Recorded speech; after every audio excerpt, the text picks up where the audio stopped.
If I had attention, I'll call the meeting to order for our June 20th, 2024 meeting. Get the roll call, please. Ms. Faulknight? Here. Mr. Bryson? Here. Mr. Coleman? Here. Mr. Dove? Yeah. Dr. Dozier? Here. Mr. Freeman? Here. Mr. Gunn? Ms. Harton? Here. Mr. Jackson? Here. Mr. Jones? Here. Ms. Leatherman? Here. Mr. Lee? Mr. McIntyre? Here. Tired. Here. Mr. Moore? Here. Dr. O'Kelly? Thank you. For those not in attendance, they have excused absence. I think Mr. Gunn, Mr. Lee will participate via the phone. For the record, the media has been notified in accordance with the requirements of Freedom of Information Act and a quorum is present. I'd like to welcome a new trustee today, Beth Faulknight. I asked her to give a lengthy 30-minute speech about herself, but said she could limit it to 30 seconds and we'll be fine. Just introduce yourself to the group. We're glad to have you here. We certainly are. My name is Beth Faulknight. I was born and raised in Florence. My father was in the first graduating class of Francis Marion. My brother attended, and I attended also. I'm in the class of 91, majored in accounting, left here, went to Columbia, got my master's, and never came back to Florence. We have a CPA firm in Columbia, over 100 accountants, and I was delighted and asked to be a part of the board. I always wanted to give back because Francis Marion was my foundation. Met a lot of good people, and I look forward to serving and being a part of it. We're just glad to have you and fill that vacancy. She just ran for election, and now she gets to run again in 2024, if we ever have another one. So we thank you for being here and look forward to it. And with that being said, we'll move on to, approval of the minutes. You had a chance to review the minutes, to have a motion. Second. All those in favor say aye. Aye. Any opposed? Hearing none, we'll move on to committee reports. First committee, executive committee, we met this morning, and we've expanded that group to any trustee that'd like to come, and it was a very productive meeting, and most of that information will be covered later under committee reports, so no action was taken. With that being said, we'll move on to academic affairs and accreditation. Mr. Moore. Thank you, Mr. Chair. Today we heard from the chair of the faculty, who reported at the final meeting of the Faculty Senate that Dr. Karen Fries, professor of education, was reelected as secretary of the faculty, and Dr. Jessica Goss, the associate professor of chemistry, was elected as the vice chair. In the enrollment management report, Dr. John Rowan reported that the summer orientations are underway. He also reports that based on the volume of applications, acceptances, and matriculations, enrollment continues to be in line with last fall, which is impressive given the current state of affairs, and other schools I think are struggling to have stable enrollments. So that's great news. Additionally, beginning this fall, FMU and the Florence District 1 will launch a new initiative, First College, the pilot program for high school juniors selected by the district. The first cohort will be approximately 20 students. Each student will choose a focus in business, education, engineering, or pre-nursing. If the students continue in the program throughout their senior year, they will begin their college career with 36 earned hours at Francis Marion. Additionally, for those who complete the program, they'll receive a $2,500 scholarship in their freshman year at Francis Marion. We also heard an update on international programs, which have been very, very busy this summer, helping to support a variety of international travel studies, research travels, and exploratory endeavors. The travel studies were to Germany, 2 faculty members and 10 students, and Wild Sumaco, I knew I was supposed to screw that up, 2 faculty members and 14 students. There were also 3 exploratory visits this summer with the goal of developing new student and faculty exchange opportunities to Thailand, England, and Prince Edward Island in Canada. We also heard from the academic deans today who discussed the work going on in each of their areas. Just a few highlights. The departments of chemistry, biology, and physics, and engineering were awarded a $1.2 million grant from the U.S. Department of Education to help with acquisition of STEM equipment and technology. Dr. Christopher Johnson, professor of English, working with the University of South Carolina Press, published Volume 1 of Carolina Currents, Studies in South Carolina Culture. in which 14 of the contributions were from FMU faculty. The School of Education has a new dean, Dr. Eric Lowry. Dr. Lowry has been on the faculty of FMU since 2012 and was appointed dean earlier in the spring to begin on July 1st. We also want to thank Dr. Carl Johnston for his service as dean over the last 18 months. The Rogers Library continues to see usage increases across all platforms, and of special note is the dean, Demetra Walker, was the keynote speaker at the University of South Carolina School of Information Science pudding ceremony in May. Finally, we just want to recognize a couple of staff members, Kim Elliser and Jane Snowden. Kim Elliser, the Director of Financial Assistance, and Assistant Director Jane Snowden, both are retiring after 20 plus years of service, and we want to thank them for their service to the university. And that concludes my report, Mr. Chair. Thank you. Any questions for Trustee Bolden? Hearing none, we'll move on to Development and Alumni Affairs. Trustee Tracy Freeman. Good evening, Mr. Chairman. Our meeting was very well attended, except one excused absence there. We're going to start off with the Education Foundation report. The events that they have had since the last meeting, which was in March, last board meeting, was a donor and recipient scholarship reception. There was more than 200 in attendance, 220 in attendance for that. Arts International was April 9th, located at the FMU Performing Arts Center, and the 2 international stages, children area, Roman arts, and almost 25 different vendors. It was very, very well attended. Also, the Taste of Florence tournament, golf tournament was held, maxed out 24 teams. I think Sunoco was the winner in that particular event, and I understand there's a couple of sore losers that's right here in this room. Anyway, on to the next one. Also, we got another event coming up, which will be the Sporting Clay Tournament, which will be held October the 11th, 2024. We're going to start seeing some save date cards coming out sometime next month of July. The Education Foundation Board elected some new members, some new members and also new leadership, but the new members, we want to call out a couple of names you may know of: Mrs. Yvonne Davis, Mr. Daniel Dukes, Mr. Frank Gray, and also Linwood Edwards. Those members have been submitted to that foundation board. Also, we had some gifts, the Paul and Ashley Rigg Scholarship Foundation, and also the McLeod Regional Center Nursing Support. I think that gift was something right around the $75,000 range. Regional Community Affairs Report, the Steve Gately Gallery, study in brass through July 26th. The Performing Arts Center, July 30th, David Mason Traffic Jam. There's going to be a concert going on there. Center for the Child maintains an enrollment at least of 43 to 45 in that range right now, so that's pretty good enrollment during this time of the year. Local Government Leadership Institute, the first session will be October 2nd through the 4th. And then the Fred R. Shaheen Nonprofit Leadership Institute, first session will be September the 19th through the 20th. And then a report on the Alumni Affairs report from Mr. Lee Daughtry. School of Education reception was held in the month of March, and Roma Jolly, she's a school teacher at one of the local schools in this area. She's been teaching for 50 years. And then also the School of Business alumni reception was held in March also. Mrs. Cheryl Dreyfus, she holds 2 different degrees here at Francis Marion, one being nursing and then the other being the MBA. And so she's doing something like medical coding or something of that nature. So she's really big on that. And then the last thing on the report was the trip to Ireland that was held May 12th to the 19th.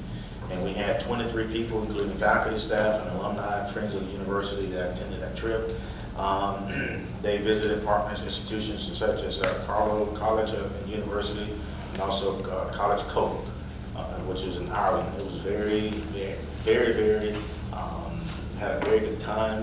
If you want to hear more, just ask Mr. Lee Daughtry afterwards, because we spent like a good 20 minutes to hear about the trip.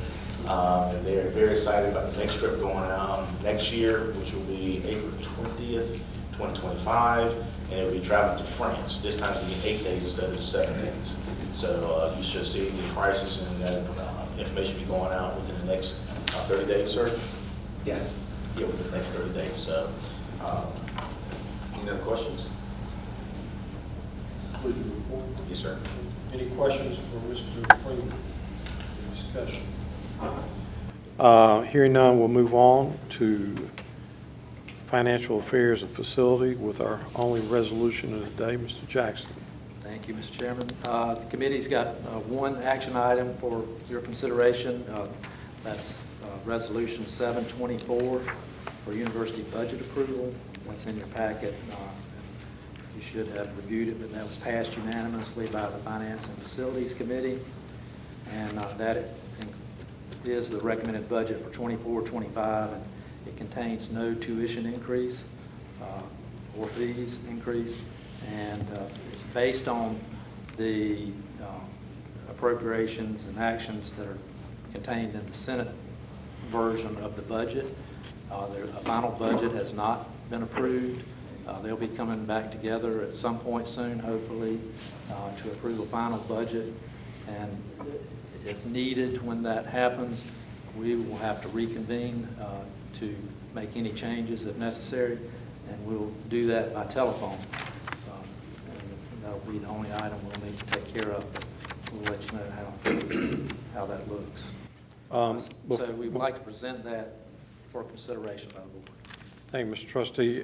Would you like to just expand on that a little more since it's not Sure. final? I was actually going to begin my report today, and I won't give the report now, just to address that one issue by saying that the prospects for getting a budget anytime soon look bleak, given the fact that the conference committee adjourned without affecting any agreement or consensus. But I was told about an hour ago that the conference committee is reconvening tomorrow at 2:30. So that would seem to indicate there's a reason for them coming back together. But we'll wait until tomorrow gets here to see whether or not they're coming close to an agreement. If so, that means that conceivably the General Assembly would go back in session next week if conference committee reached an agreement on the budget, and we could see a budget before the end of the fiscal year. So Trustee Jackson has proposed the resolution as a tentative budget. Do I have a second? Second. All those in favor say aye. Aye. Opposed? Hearing none, the budget passes. So I'll be back in touch with you next week sometime. We'll probably do a call to finalize the final budget. I doubt it would change much, but you never know. So we'll see. I've got a couple other items. Also, we received a report on the budget summary report for this fiscal year through May 25th, which shows revenues of 98.3% of the budgeted amounts, and expenditures to date are 82% of the budget amounts. So that's a good report. We also received reports on student housing, contractual services, and campus facility projects, which there are several, and I believe Dr. Carter will update us in more detail in his report on that. That concludes my report. Any other questions for Trustee Jackson? Hearing none, we go on to Trustee Jones, Student Affairs and Athletics. Thank you, Mr. Chairman. Good afternoon, everyone. The Student Life and Athletics Committee met this afternoon. We were joined by Dr. Chris Kennedy, formerly the Vice President for Student Life. We were also joined by our esteemed Athletic Director, Murray Hartzler, and one other very important person who I'll share with you in just a few minutes. So I'm sharing notes from Dr. Kennedy regarding Student Life Office and Housing and Residence Life. Overall, an enthusiastic line going back the last couple of months, lineup of entertaining and educational events and activities for our students this semester, with great attendance recorded at all events. The Campus Activities Board has been hosting a series of events for students this spring, fall, including bingo night, karaoke night, video game night, casino night, and laser tag. Food truck Thursdays, along with yoga classes and Latin dance class, continues this spring, offering something for everyone. I think the Latin dance class has been very popular, as I understand. In April, sophomore Emily Edwards, a nursing major, was crowned Miss FMU.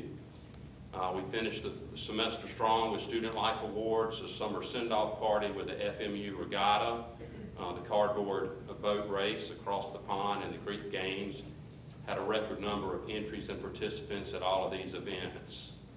Also, with the UC renovations, they've been busy creating the Fox's Den student game room upstairs where the old weight room was in the UC. I don't know if everybody knows we transitioned the weights to where the pool used to be. And that sounds like that's been a great move, and that the new weight room is being used. But the Fox's Den is upstairs in the old weight room area, and I think there's TVs up there. The one request that came out of our committee, Dr. Carter, was apparently there's some interest in seeing if we can establish a Starbucks over there, if you could work on that for us.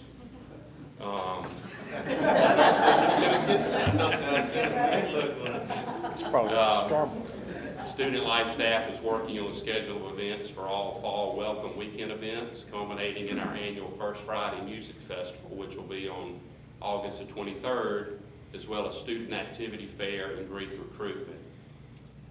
Lastly, this report from Dr. Kennedy kind of wraps up his time as the head of Student Life, as he'll be transitioning to the Honors College. And so with that, we want to thank him for his work there, but we also want to congratulate Dean Latasha Brand, as she'll be taking over Student Life, and extend our excitement to her. And so, Latasha, congratulations, and thank you, Dr. Kennedy. Congratulations.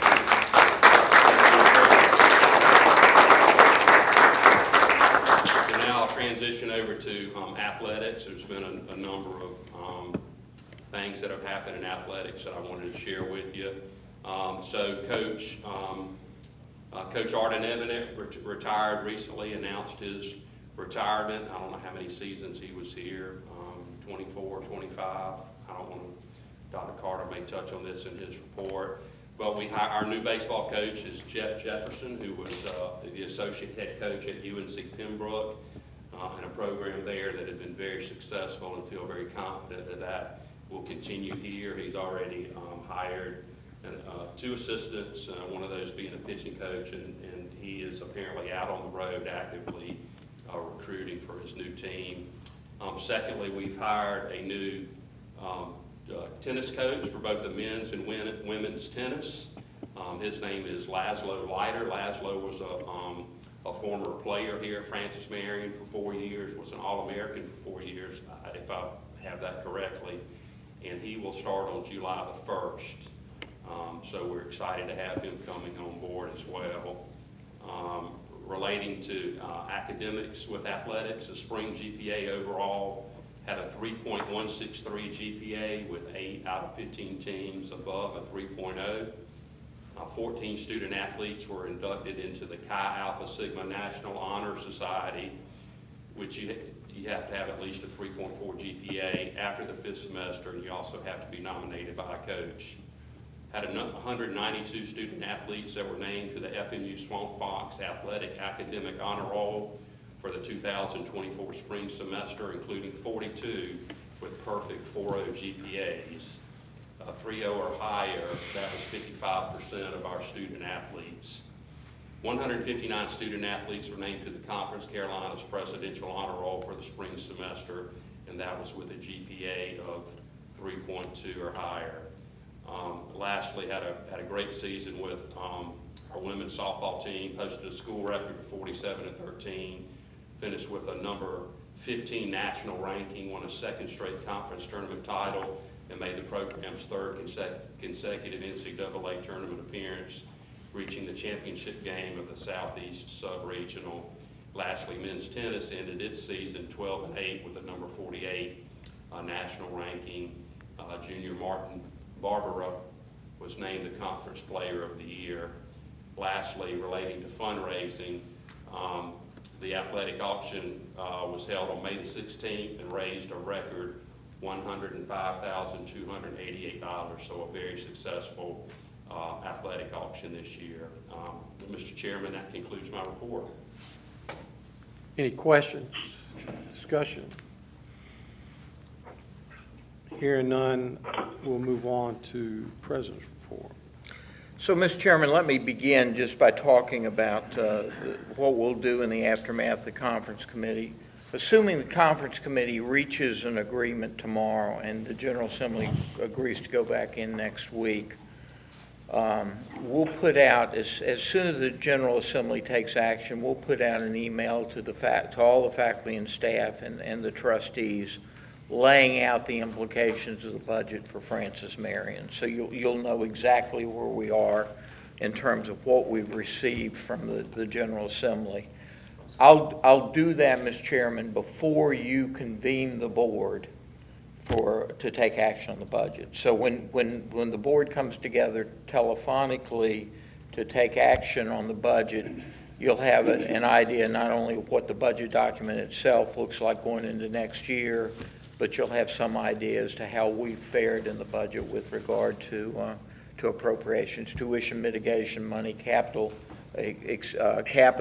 resources, as well as what the General Assembly has done with the statewide pay raise, so that we can conceivably talk in that conference call about what we might want to do with a university supplement to that state pay raise at that point. So. Let me move on and talk a little bit about the campus. You probably, as you drove in today, you saw a fair amount of construction underway. That construction's probably only going to intensify during the course of the summer. I believe next week the paving starts, which will further exacerbate the difficulties of getting around. So if you want to visit campus, bring your tennis shoes and be prepared to walk on the outside of campus and walk around campus, because that asphalt will be setting for a while. And Ralph, correct me if I'm wrong, but most of the parking lots and most of the roads on campus will be paved this summer, and we're looking forward to that. That'll be a nice addition to the appearance of campus. So I know that our business and education faculty are anxious about moving into the business, into the building, and I believe that will start. Ralph assures me that will start momentarily. Okay, maybe when you leave here this afternoon, Hari, you can start moving stuff out of your office. In all actuality, that will begin probably early in July, and we'll try to have the bulk of that out of the way by the time classes start in August. And I have to tell you, and you know, it took a long time to get. It's a beautiful building. It's going to be a fine building. It's going to be a wonderful addition to the campus. It's going to be a wonderful bookend to that gorgeous nursing building right across the way. So I hope all of us feel that it was worth waiting for when we get it. Also, you notice coming onto campus the new entrances. You know, for after 55 years, we can stop being a junior college in the Southwest with those white entryways, white masonry entryways. And we'll have gates that I think look like a more traditional collegiate gates with that dark brick and that wrought iron. Now we're not simply doing the gates. That big sign out front in front of the university will be a part of that rebranding, that relabeling as well. And that will reflect similar designs. With one addition. None of the gates will have a fountain, but that area out in front of the university will in fact have a nice fountain. Next week, we will choose contractors to begin the construction on the Circle Park building downtown. We anticipate that work will begin sometime after the beginning of the calendar year, when the plans are completely drafted. And that building, Circle Park building, or the Floyd Medical Consortium building, should be complete early summer of 2026. You got that, G? Good. Early summer 2026. Of course, the other facility on campus that will, two others, we should finish the engineering workshop building hopefully by the end of the summer. So that'll be ready in early fall for our engineers. And the apartments, the village apartments, will get new flooring this summer as the second phase of that renovation.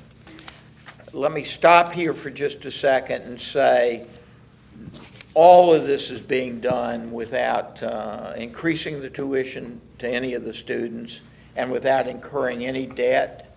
It's being done because our legislative delegation worked so hard to get us appropriations to secure the funding of this project, and because our philanthropic donors were so supportive in their gifts to the university.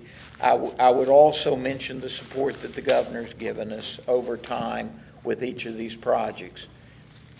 I would be remiss if I didn't pause here and thank Daryl and for what a terrific job he's done in pulling the finances together on this and shepherding it along, and the hard work that Ralph has done.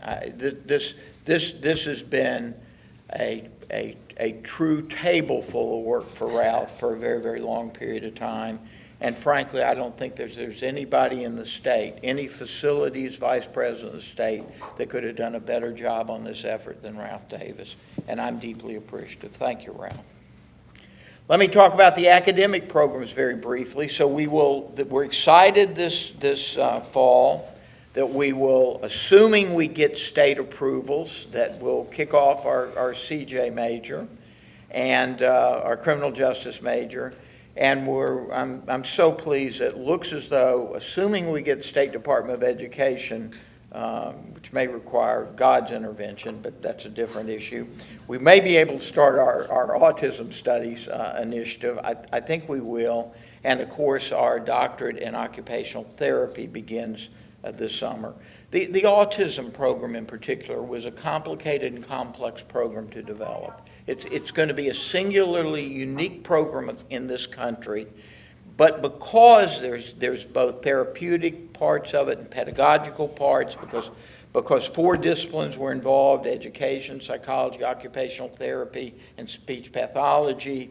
It was a complicated and difficult program, not only to put together, but to get approval through in the process. So on that effort, I want to thank the provost for all the work she did leading that effort. I want to thank the department chairs. I want to thank our 2 deans. I want to thank Allie Stedman. I want to thank Bill Carswell. They just did masterful jobs shepherding this process through each of the stages. I think we're all going to be very, very proud of what has materialized when these programs start in the fall. But I want all those people to know, again, just like with Ralph and Daryl, how deeply appreciative we are for all the hard work you guys put into that. We have every expectation of beginning our physician assistance program again in fall of 2026. We've hired a director. We've hired a medical director.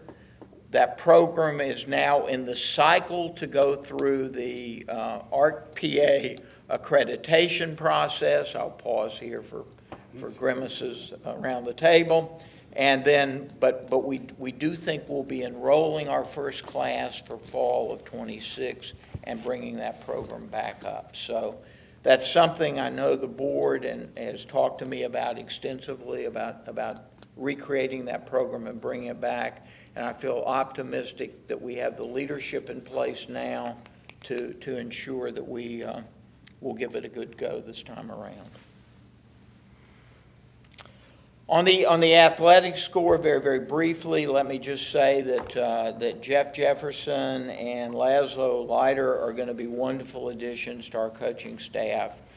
Jeff is a fine young coach who knows baseball well. I think he'll take our baseball program to the next level, and I think the same thing's true with Laszlo. I'm particularly pleased. I'm always pleased when we go out and we hire an alum, okay? You know, the question we ought to always ask ourselves when we advertise for positions are there alumni in the applicant mix? And if there aren't alumni in the applicant mix, we ought to ask ourselves why there aren't alumni in the applicant mix, because if anybody's going to hire our alums, it ought to be this university.